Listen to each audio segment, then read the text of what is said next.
মাংস বা বিভিন্ন ধরনের রিচ ফুড খেতে খেতে যখন নাকি বোরিং হয়ে যায় তখন কিন্তু খুব সহজেই রেসিপিটা তৈরি করে খাওয়া যায়।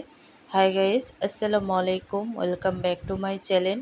কেমন আছো তোমরা সবাই? আশা করছি ভালো আছো। আল্লাহর রহমতে আমি অনেক ভালো আছি। তো গাইস, আজকে আমি রান্না করব মাছের মাথা দিয়ে পুঁই শাক।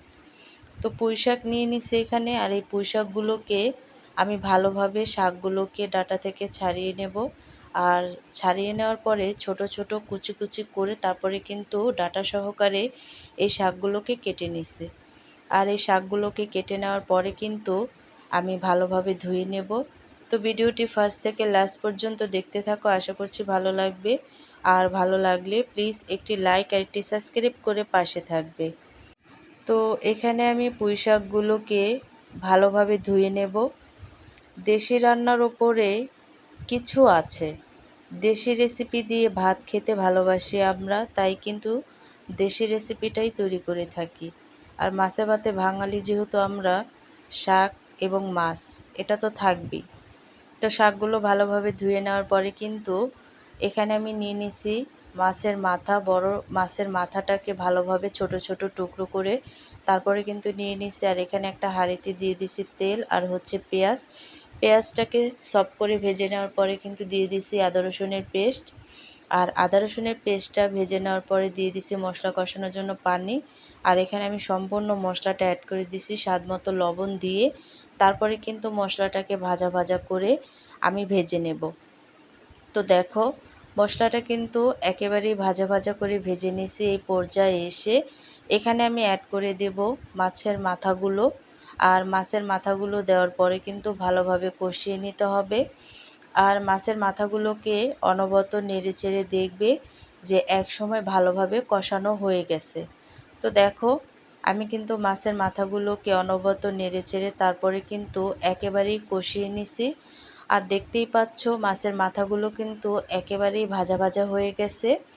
তো এই পর্যায়ে এসে এই মাছের মাথাগুলোকে অনবরত নেড়ে চেড়ে তারপরে কিন্তু এখানে আমি পুঁই শাকগুলোকে অ্যাড করে দেব। আর সম্পূর্ণ পুঁই শাকটাকে এখানে আমি অ্যাড করে দেব। তো কিছু পুঁই শাক দেওয়ার পরে কিন্তু অনবরত নেড়ে চেড়ে তারপরে পুঁই শাকটাকে মিক্স করে সম্পূর্ণ পুঁই শাকটা আমি এখানে অ্যাড করে দেব। তো দেখো সম্পূর্ণ পুঁই শাকটা দেওয়ার পরে দেখো ঢেকে দেওয়ার পরে কিন্তু পুঁই শাকটা অনেকটাই সিদ্ধ হয়ে কমে গেছে।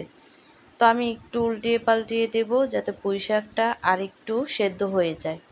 তো এভাবে করে কিন্তু অনবরত নেড়ে চেড়ে তারপরে কিন্তু পুঁই শাকটাকে আমি রান্না করে নেব। আর এই শাকটা রান্না করতে তেমন একটা সময় লাগে না, যেহেতু শাক সিদ্ধ হতেও সময় লাগে না। তো দেখো, আমি কিন্তু ঢেকে ঢেকে তারপরে কিন্তু এই শাকটাকে রান্না করে নিছি। আর এখন পুঁই শাকটা দেখো কতটা সেদ্ধ হয়ে গেছে। আর সেদ্ধ হয়ে যাওয়ার পরে দেখো মাছের কালার এবং শাকের কালারটাও কিন্তু চেঞ্জ হয়ে গেছে। তো শাকটা আমার রান্না করা শেষ। এই পর্যায়ে এসে আমি পরিবেশন করে নিছি। আর পুঁই শাকের কালারটা কতটা সুন্দর আসছে দেখতেই পাচ্ছ। তো আমরা কিন্তু খুব সহজভাবে এই রেসিপিটা করে খেতে পারি, একটুও সময় লাগে না। সবচাইতে বড় বিষয় হচ্ছে রেসিপিটা তৈরি করতে মোটেও সময় লাগে না, চটজলদি রান্না করে গরম গরম ভাতের সাথে খেয়ে ফেলা যায়। তো এভাবে করে বাসায় তোমরা কিন্তু ট্রাই করতে পারো, খেতে কিন্তু দুর্দান্ত লাগে। তো ছোট থেকে বড় সবাই কিন্তু এই রেসিপিটা অনেকটা পছন্দ করবে। তো আজকের রেসিপিটা কেমন লাগছে অবশ্যই কিন্তু কমেন্টে জানাবে। তো অন্য কোনো রেসিপি নিয়ে তোমাদের মাঝে আবার চলে আসব। আজকে এই পর্যন্তই। সবাই সুস্থ থাকবে, ভালো থাকবে। আল্লাহ হাফেজ।